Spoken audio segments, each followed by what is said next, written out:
stop sharing. Yeah. So let me introduce you to Andrew Wright, who's going to take today's session on co-pilots for SharePoint. So Andrew is based out of Melbourne in Australia. It's 10 in the night. So thanks, Andrew, for making it happen very late in the night. So he has more than 15 years of very rich experience in digital workplaces, in SharePoint, in Microsoft 365, etc.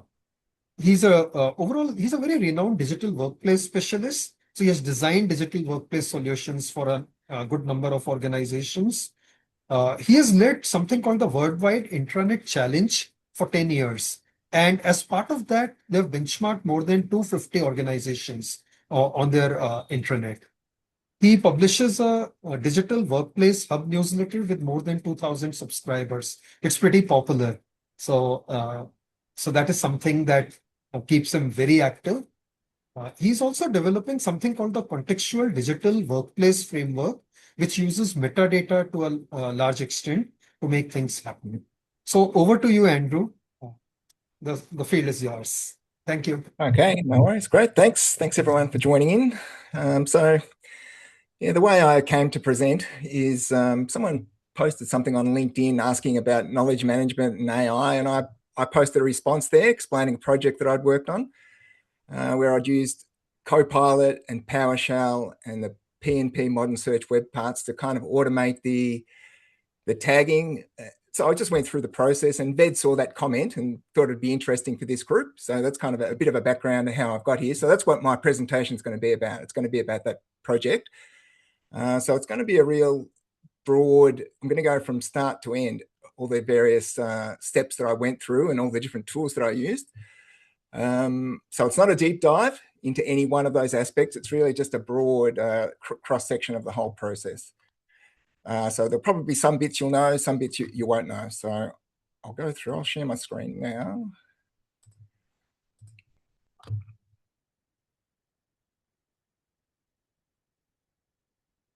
Okay. So hopefully everyone's seeing a SharePoint page now. So Ved mentioned before, this project I'm working on, well, I'm calling it a contextual digital workplace, which kind of relates everything to everything else using metadata and a taxonomy. So that's what this site is. It's actually an example. So this is a SharePoint site, and you'll kind of see how it works as we go through it. Right, so the plan, the agenda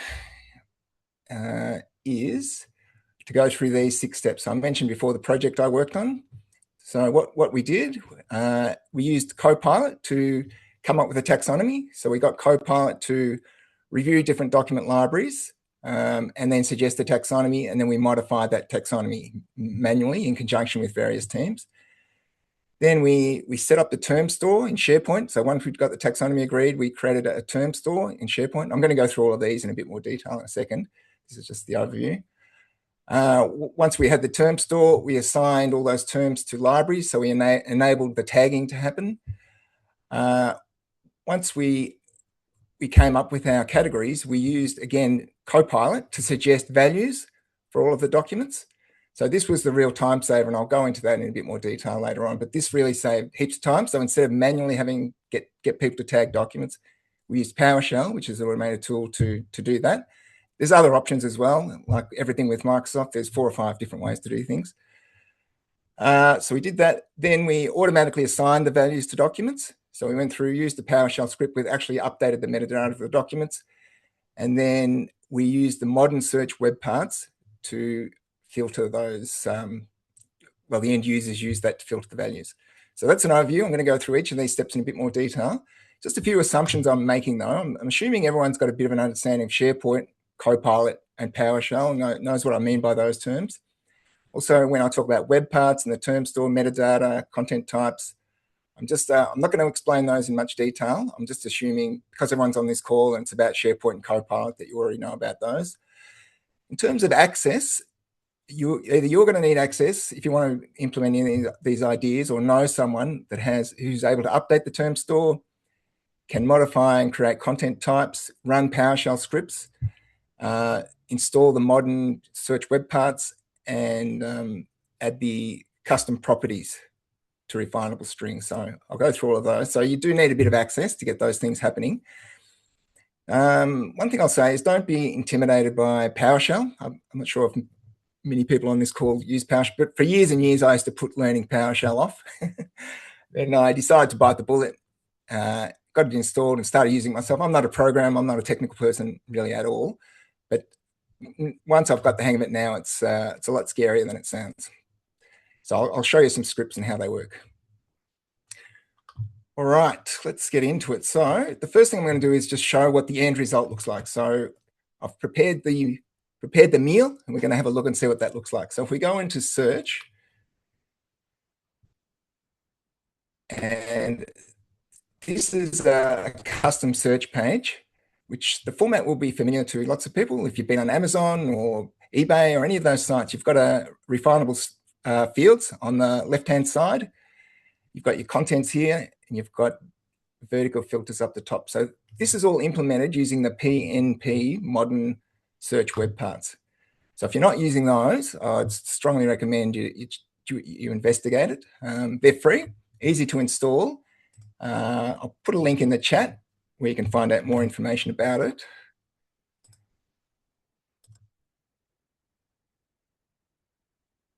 It's there now, so that's a link to this page. And what that allows people to do is they can use the filters. So if there's a topic that I'm interested in, let's go for knowledge management. I can apply that filter.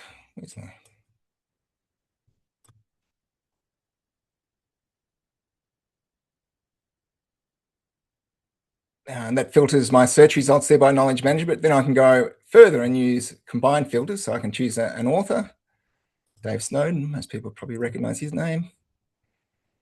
And that narrows down my search. So really powerful. And when we were going through this process on the project, I set this up beforehand, and this was just a really good way of getting buy-in from the different stakeholders. When they could see the end result of why they're bothering going through this process of tagging all their documents, this was a really powerful demonstration. Well, you need to tag your documents so that people can use this search to find. So I'd recommend setting something like this up early on so you can get a bit of buy-in. So if we've got the verticals across the top here, clear those filters. And again, the filters adjust depending on what sort of content type you're choosing up here. So that's our end goal, was to come up with these custom properties. So these are all custom properties, not the SharePoint out of the box ones. So file type, topic, we set those up. Same with the ones across the top. And I'll just quickly edit the page and just show you what's happening in the background here. So we've got 4 different web parts here: the filters, the verticals, search box, and the search results. So these are the 4 PNP search web parts that you get when you download those, the whole kit. So that's how it looks, and then you've got to configure them and set them all up. But that's just what it looks like in the back end. And to add a web part, it's just the same. You click on the plus there and you scroll down, and there's the web parts there.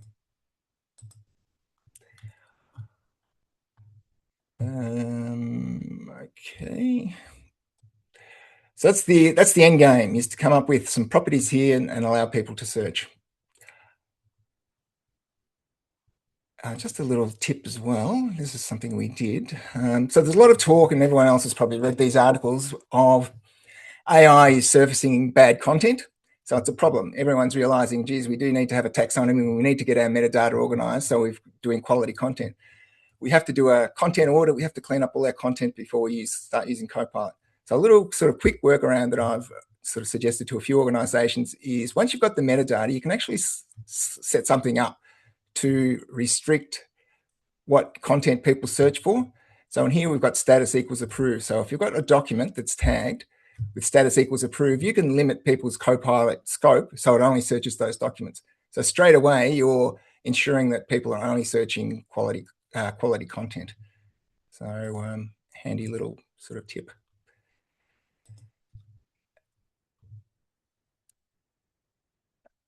Okay, let's go back to my page.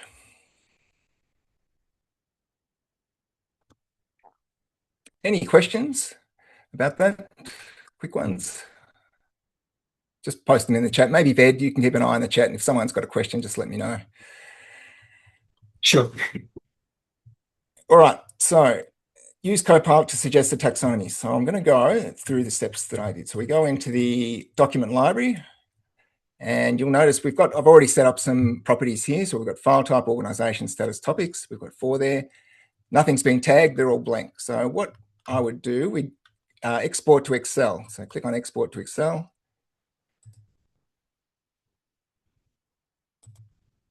There's other ways of, there's other tools that you can use as well to get the, to download the metadata, but it's the same sort of idea.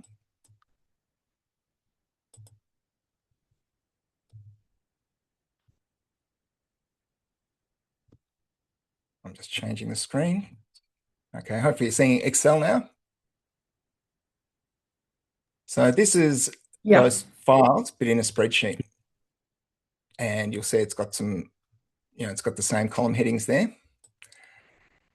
So this was our step 1 to do this. Then we want Copilot to analyze these document names and file path and suggest a taxonomy. So I'll do that now. So I'll just close Excel.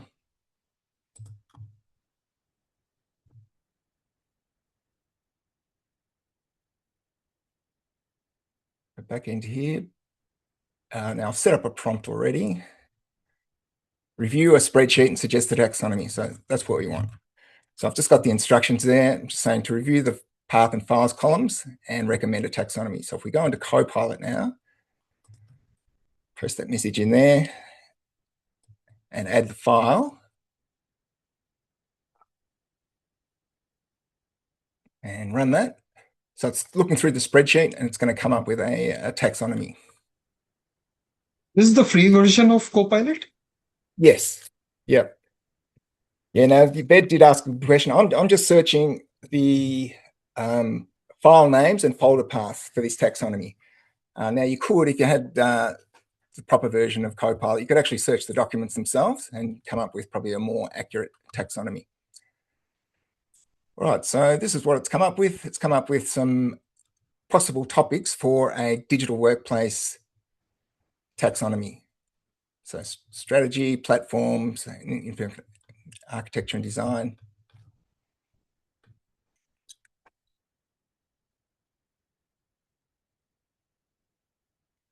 Okay, so we got that spreadsheet. I went out to the business. We sort of negotiated over all the list of terms. And we came up with finally a taxonomy. So this step didn't really save that much time. Like I could have, it was for a health organization. I did the project. I probably could have just gone onto the web and said, give me a taxonomy for a typical health organization. Probably would have got something pretty similar. There was nothing really too unique to that particular organization. So that particular step didn't really save a lot of time, but it was a good way of getting started, I suppose. Right, so once you've got that, you then need to create the terms in your term store. So here we are. So I'm in the Sharepoint admin center now. So this is something that you'll need access to, is to get to the term store. I'd be interested to know actually how many people are familiar with the term store. So this is what it is. It's the taxonomy. It's the place where you store all the terms. So I've gone in here. I've already got some in here. So for example, you see under file type, we've got different types of files, business cases, case studies, etc. You'll see under status, you've got draft, under review, etc. I've got a whole bunch in there. I'm not going to use all of these. Under topics, we've got different topics. So that's how the term store works. So we've come up with our terms. You can actually import them into the term store if you want. There's an import function, or you can manually do it. Import term set. You just have to format it in a special way in a spreadsheet. Okay, so that's our kind of second part. We've got our term store established. So that's this bit. Create the term store in SharePoint. Now, what I want to do is so eventually I want to get to the point where Copilot is going to suggest some values for me. So it's going to use the term store as a bit of a reference list. So what I want to do is this one. I want to export the term store now using PowerShell. And this is going to create a list for me. So I'll do that now. So I've got my PowerShell scripts here. With the scripts, by the way, I was talking about them before. I didn't create any of these scripts myself. You just get them from AI. So I went into any AI tool. I said, create me a script to export the term store. So it's come up with this script. Even when there was a couple of errors, I'd take a screenshot of the error, post this error back and say, I'm getting this problem. It would say, oh yeah, and it would do this. So I'd go through 3 or 4 iterations of that. And eventually, you'd get to this great big long piece of text. So this one, I'll show you how it runs now to export the term store. So I'm just copying that. I'll go into PowerShell now. I'm just going to share my screen. Here it is. Just incidentally, it took me probably a couple of days to work out how to install PowerShell, because there's lots of different versions. So the one I'm using is for Windows 11. It's PowerShell 7, then in brackets X64. So that's the one that you need. There's lots of different ones around. So, and then you just run the app and it just comes up with this prompt. So now I'm just going to paste in the script that I copied and then just run it. So what this is doing, it's just going through the term store, extracting all the terms, and it's going to paste it into a spreadsheet. Okay, so it's done. It's called Sharepoint Deep Taxonomy Export. Let's minimize that now.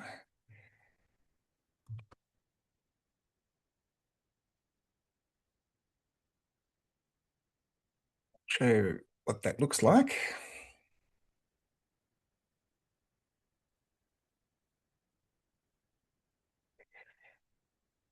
Okay, so we're in Excel.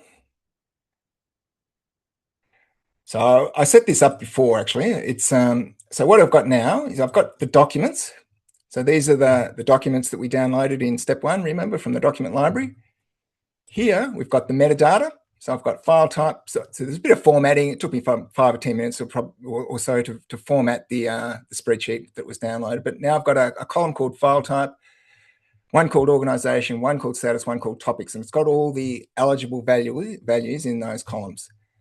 So what I'm going to do now is I'm going to run this through Copilot and get Copilot to recommend different values for these columns based on the file name and the file path. So this was the bit that actually surprised me to be in the project about how well it did it. We probably ended up using 70 or 80% of the values that it came up with. So that was a real time saver. So I'll show you that now. So we'll go into Copilot.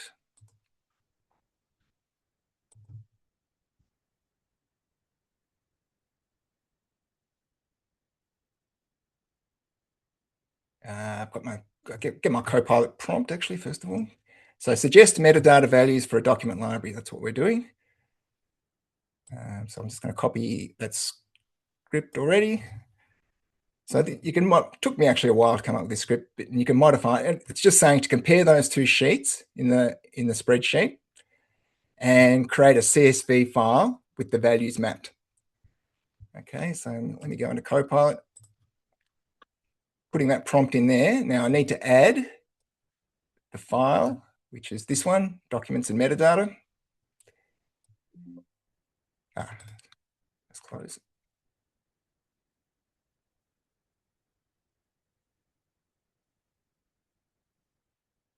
All right, so now it's going through, comparing those two lists, and it's only going to select values that we've set up in our term store.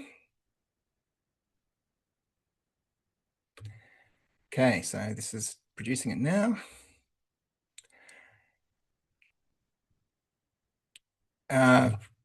You could be really clever. You could automate this whole process probably. There's people smarter than me that could do that. That's what it's saying there. If you want, I can generate a SharePoint term store from this. Okay, so we've got some metadata in a CSV format. So I'm just going to copy that.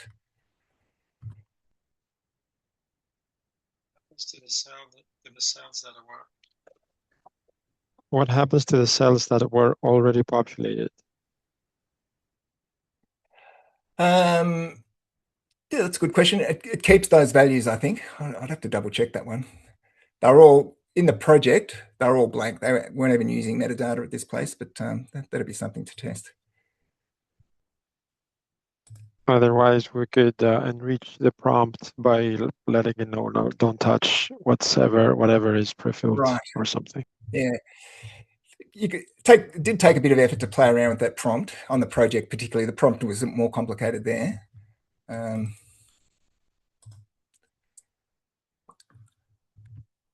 right, I've just copied that text. I'm just pasting it into a spreadsheet and converting it into a CSV now.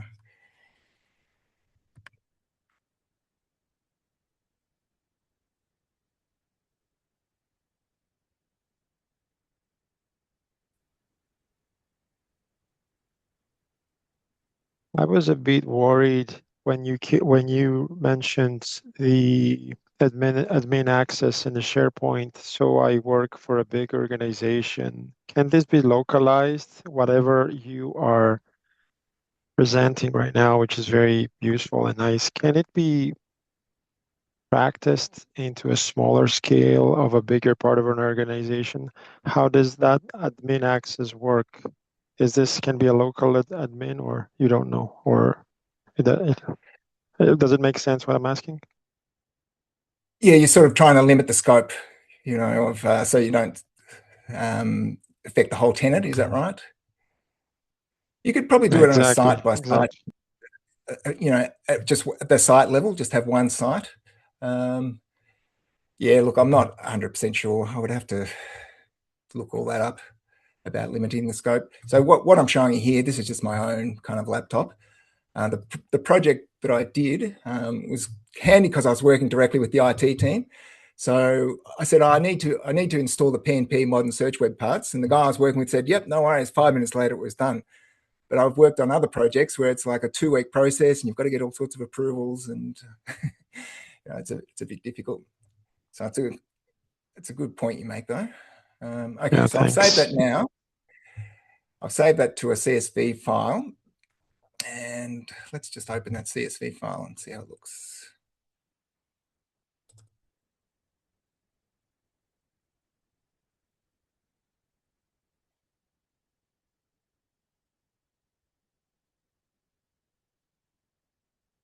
Okay. So this is the updated file. And so you'll see it's come up with, it's recommended a file type, an organization, the status, and a possible topic. So on the project, I actually worked with different business areas and I gave them this spreadsheet and I said, can you go through and review it and update it? So someone manually looked at it, and you can update the manual, the values manually, and you just update the spreadsheet with whatever values you like. But like I was saying, generally Copilot did a pretty good job. It was probably 60 to 70% accurate. And this week it uses the path. The project I was doing, some of them, and probably like a lot of organizations, had these really long folder paths. There'd be 6 or 7 levels deep, and they'd have policies, the version, the location, all the kind of metadata type information was actually in the folder names. So that was kind of good because Copilot was able to use those folder names to extract what sort of file type it was. So if a document was in a folder called policies, it would assume that that document was a policy. So yeah, the long folder names, are kind of handy for doing this exercise. So I'm just doing a real short demo here. Right, so let's assume that they're all okay. So we won't do, I'll fix up a few others. Some manual editing. I'm just going to save that. So the step we want to do now, we're kind of getting towards the end. We've come up with our terms. Now I'm going to use PowerShell again to actually update the values in the document library. So I'll close that.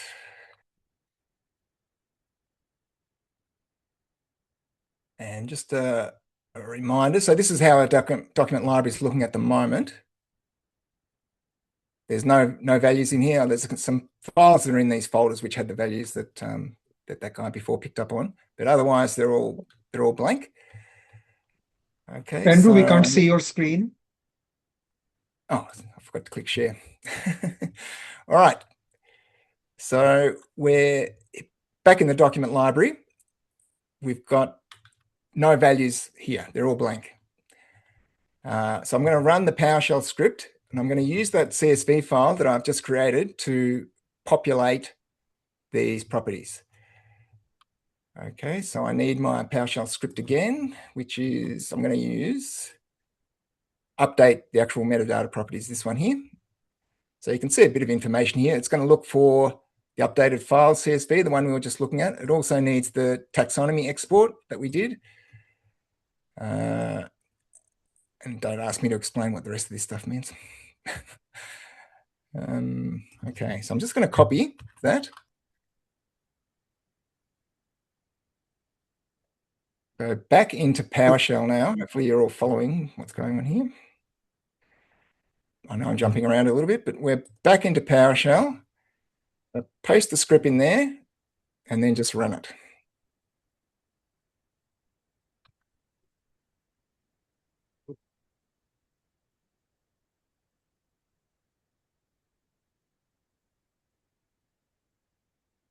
Now, on the project, we actually used a tool called Sharepoint to do this step. So it's a really popular migration tool. Like I said, there's probably 3 or 4 other tools you could use. You could start to use the agent to do this as well, the Copilot Studio to probably do something similar. So there's different ways of doing it, but PowerShell is really powerful. Okay, so we finished here. There's a few warnings there. All right, now let's go and have a look and see what's happened. Fingers crossed. Hopefully some values are updated.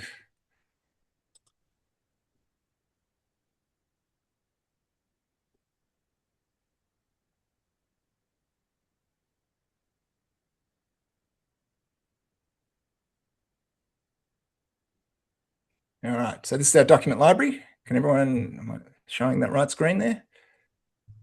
No, we are not seeing the screen. I forgot to click share again. All right. Thanks. Okay, so there we go. We've got our values in there automatically. So this was the step that saved a lot of time. I've worked, like Ved said, I've worked with Sharepoint for a long time, and getting people to add metadata is just a real challenge. No one really wants to do it. They don't know why they need to do it. It's difficult to do, particularly with documents. Like you can't really do it from within a document, as people know. You've got to kind of do it through SharePoint. So it's a bit fiddly to actually assign values and tags to documents. So doing this was just a real breakthrough. Just question, have you tried to ensure that when you update this metadata, it doesn't change the modified date?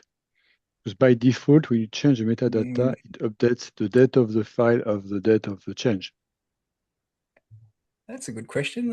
Okay, so I'm just having a look now. It doesn't look like it's modified the date there. You've got the modified date from 8 hours ago.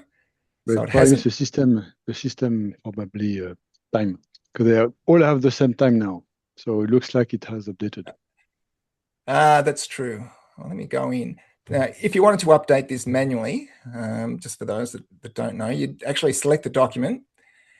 There's a couple of ways of doing it. Let's just go into properties. And you've got all your metadata values here. So if I go in here and just manually tag it, so this is what we were kind of asking our end users to do this. So naturally they didn't want to do it. So I've updated that property. And now let's see if the time, well, the time's changed there a few seconds ago. That's a good question. I know with ShareGate, so the tool I used on the project, there was an option there not to update the time. So you could, using that tool, I'm sure with PowerShell, you could set it up as well. You can do everything with PowerShell. Yeah, so that would be a problem if you want to keep the date that it was last modified. All right, so has anyone got the gist of what happened here? So let me just go back again through the process. Andrew, a couple of questions on the chat window. One is Manfred is asking, I hit a wall with about 100 documents. Does this approach scale well? We did tens of thousands of documents. Okay. You hit a wall with that. So, but again, I was using ShareGate, which is purpose built for migrating documents, and you can do report, but it's $10,000 a year, so you actually have to buy a license. PowerShell's free. So you hit a wall with 100 documents, is that using PowerShell, or what was? Is Manfred online? Manfred, can you specify in what conditions you hit this wall of 100? If you could Yeah, it unmute, was the please. extraction of the metadata. So unfortunately, I got this Excel sheet, this CSV file, and the file structure simply does not support a very complex metadata file structure if you go into terms. So this was where I referred to, not the PowerShell. The PowerShell is very powerful. That's absolutely true. But if you have, like, for example, a huge document, and it covers more than just author, but you go into the details, for example, and then I tried to make it quite differentiated. And yeah, my problem was complexity, and CSV was just not supporting it. Then was recommended JSON, but I think that's quite technical. I'm not sure if this is interesting to everybody. Right. Sure. And then there is another question, Shankar, from Shankar Narayanan. He's asking, PowerShell only admins of the SharePoint server can use from the server in which it is hosted on-prem. In SharePoint Online, do we have that option, or at least through admin center of the SharePoint Online? He's asking basically about who can use PowerShell and where is it installed. Right. Yeah, I think you need a doctorate to understand all the different users how they're all assigned in Microsoft. Like there's hundreds of different roles in there. So how that would get set up, if that's kind of the question, is probably beyond me. I was able to do it fine on my own laptop. Yeah, I think admin center controls that. Yeah, which user has access and can execute scripts.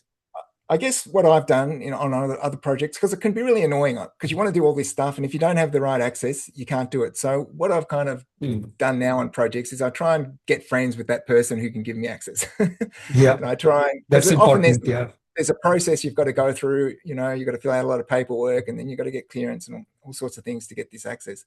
So and I'm happy for someone else to do it. In fact, you can do a lot of damage with PowerShell, so it's quite a really powerful tool. So I'm sort of don't really want to be playing around with it. I prefer someone else to do it. So ideally, yeah, if you can find someone that's got that authority to do all that, the SharePoint administrator, find out who that person is and buy them a coffee on the first day. That's what I'd be doing.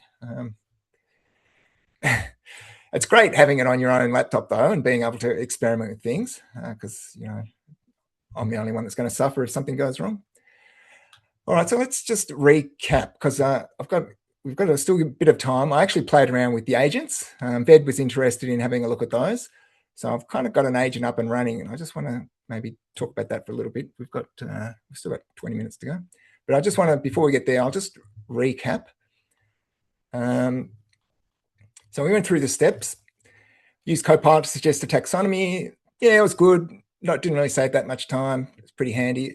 Probably would depend on how unique the organization is and how unique the taxonomy is going to be. But I'd imagine, if you do it for finance, a taxonomy for finance organizations, probably going to be pretty similar. We created the term store in SharePoint. We exported that term store to a spreadsheet.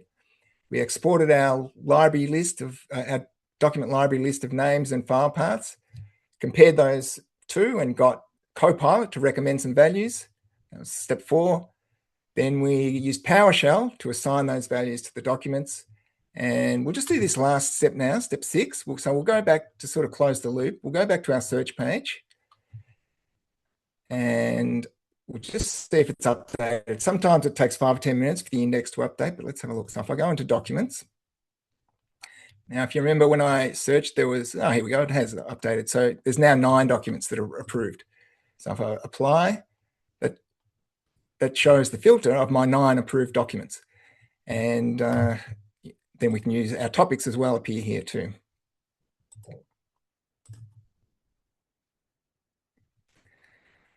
Yep, so like I said, I've said this before, and I really can't say how important this is in terms of getting buy-in and engagement from the business, being able to show this filtering and how that works at the beginning of the project when you're trying to get people to help you set up the metadata, really sort of wins the moment. Like you can see how powerful that is. It's much more powerful than the native SharePoint search, which is a bit hit and miss sometimes. So I might just share a couple of things too while we're here. Got some links that you'll probably find useful.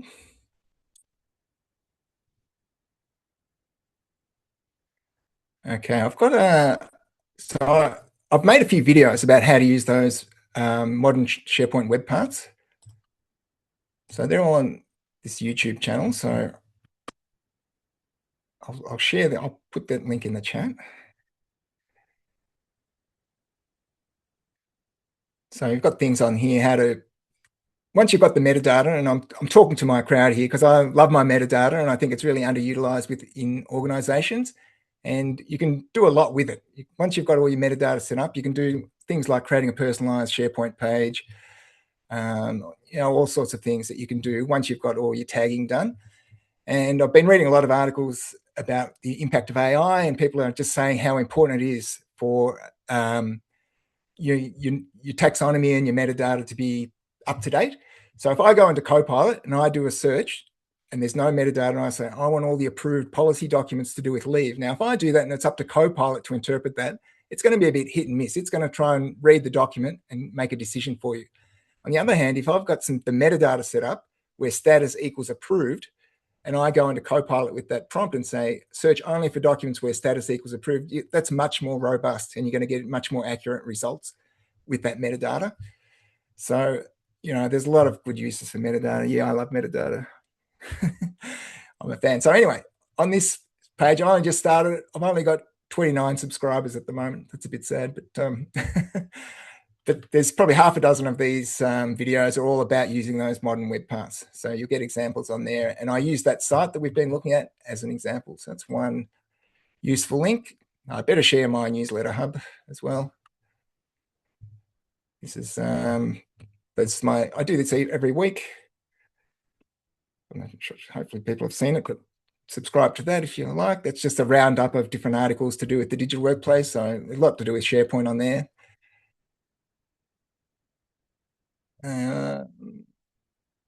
Yeah, that's it. So I've shared the PMP general page early on, the YouTube site. Okay, let's have a look at this agent. So if I click on the agent over here, I've only just started experimenting with this, so I know there's people that know a lot more about this than I do. But this is how it looks, and it's done in Copilot Studio.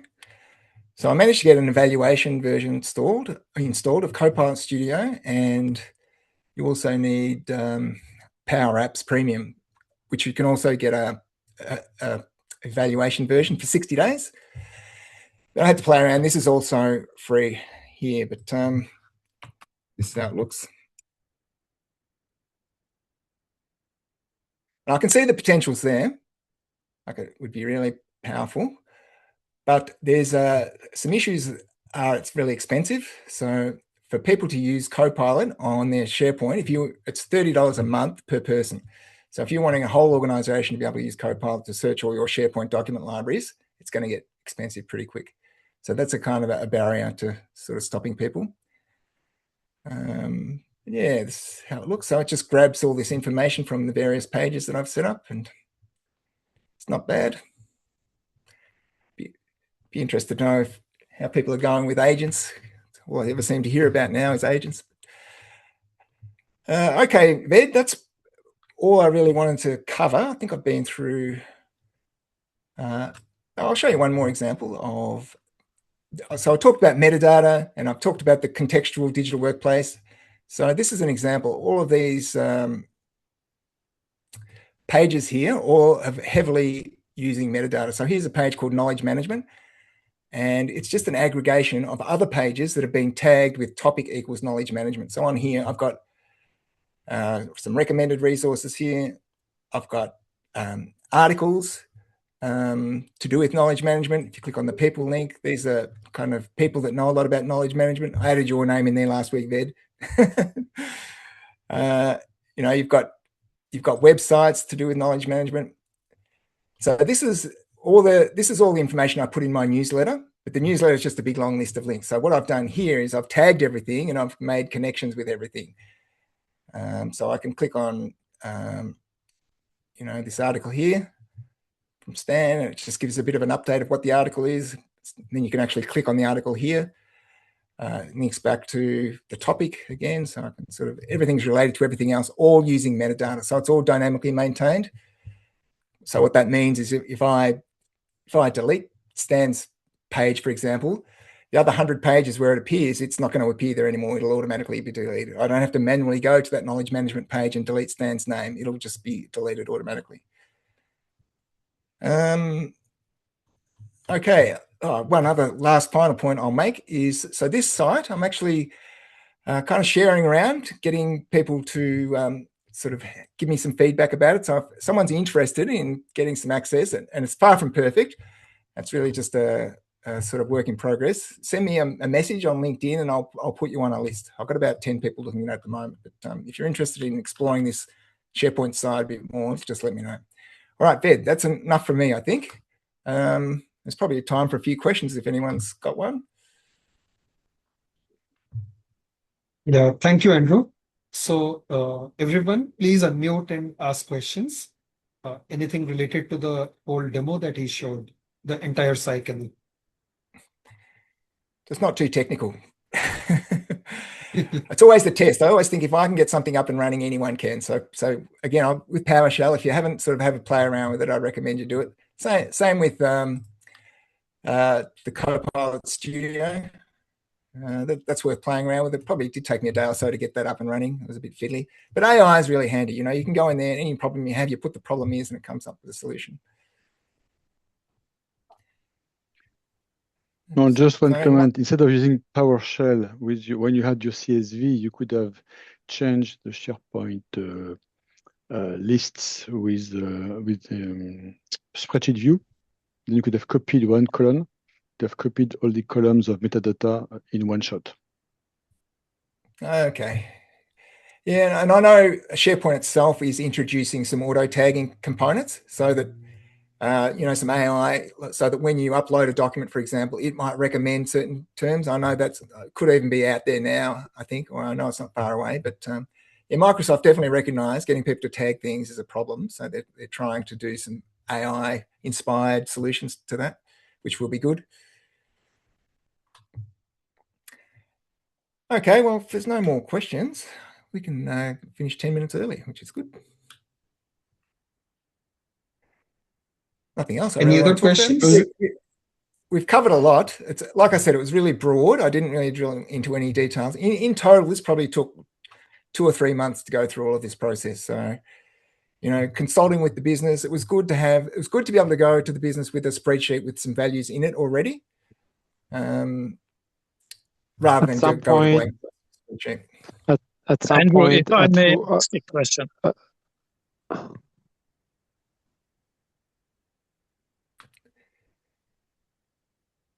Yeah, Manfred, please go ahead.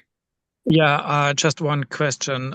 Imagine we have a complex document with a lot of tables in it, and I'm interested in the content of the table.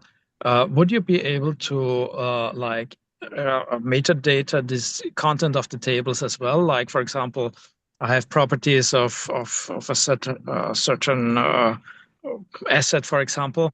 Can I at least document that these metadata tell me that I will find the details in the document, or is it only like authors and dates and headlines? Thank you. Yeah, so are you asking if you can what level of detail, like metadata detail, you can get from the document? Is that exactly kind of the question? Yeah.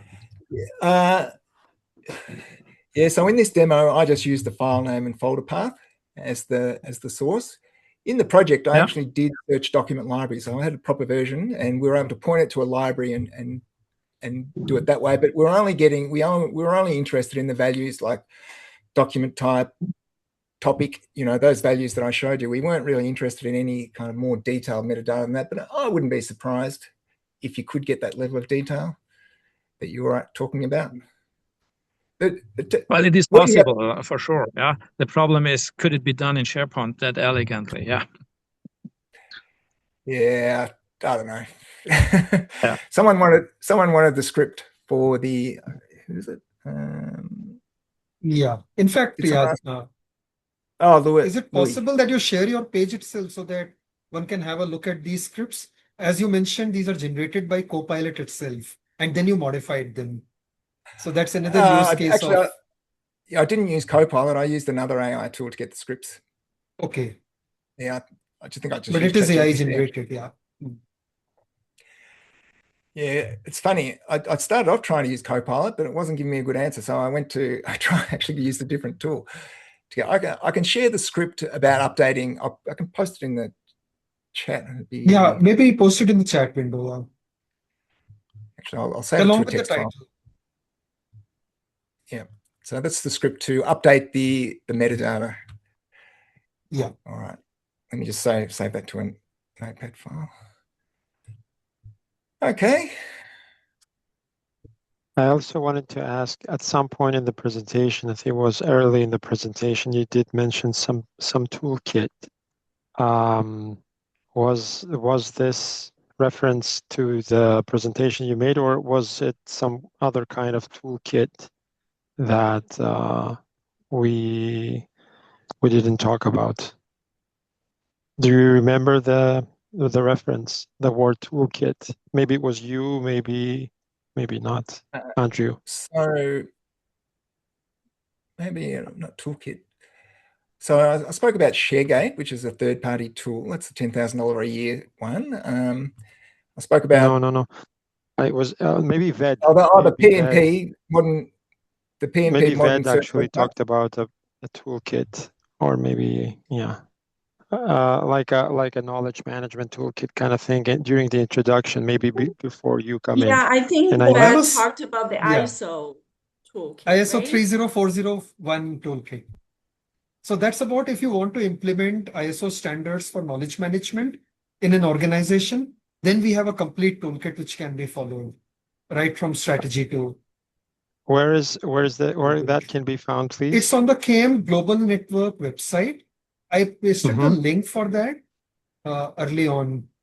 If you go back in the chat window, is it? In the chat, I had posted the links to the KM Global Network. Let me copy and paste it again. Give me a second.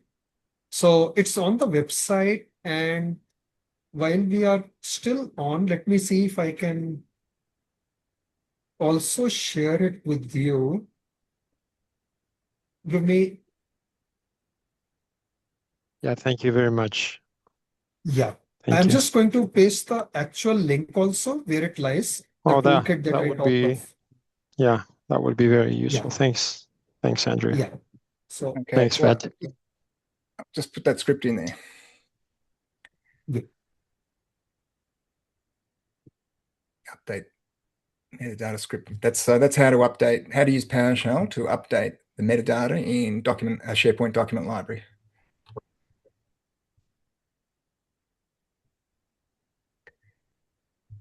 All right. I'll go to bed now. Thanks everyone for everyone's attention. Thanks for inviting me, Ved. Thank you, Andrew. It's good to talk to someone it's good to talk to someone whose eyes don't glaze over when I start talking about metadata. We are all learning together. So lots of many different ideas that I'm sure everyone is getting in their minds about how to use the power of SharePoint, of Copilot, of PowerShell.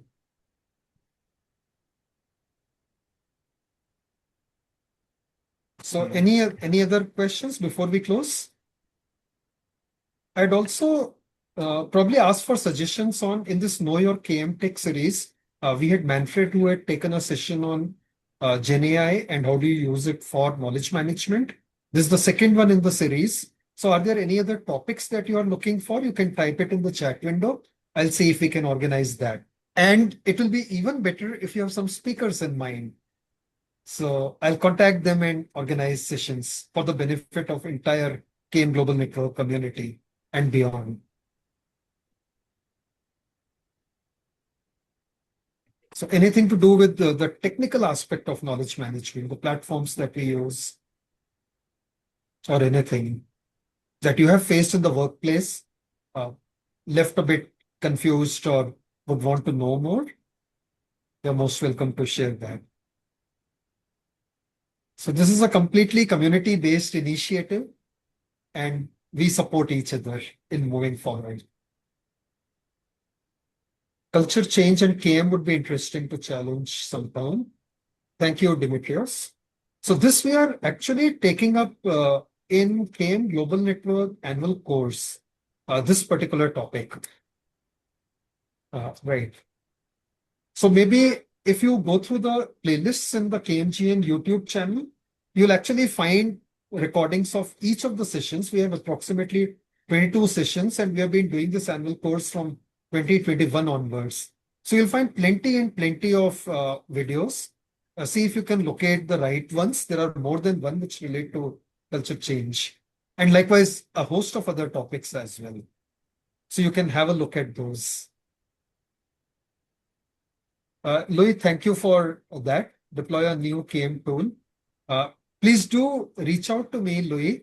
Let me put my, I don't know if we are connected on LinkedIn, but let me put my LinkedIn contact. And if you could message me, I'll be more than interested in, you getting an opportunity to showcase it to others. We are linked already. Okay, great. So I look forward to that. I'm also putting in my LinkedIn once. It's the not so new.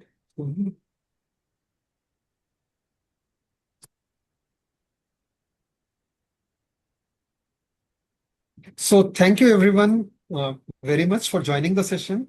And Andrew, especially to you, it's 11 in the night. So Wow. thank you for taking the time.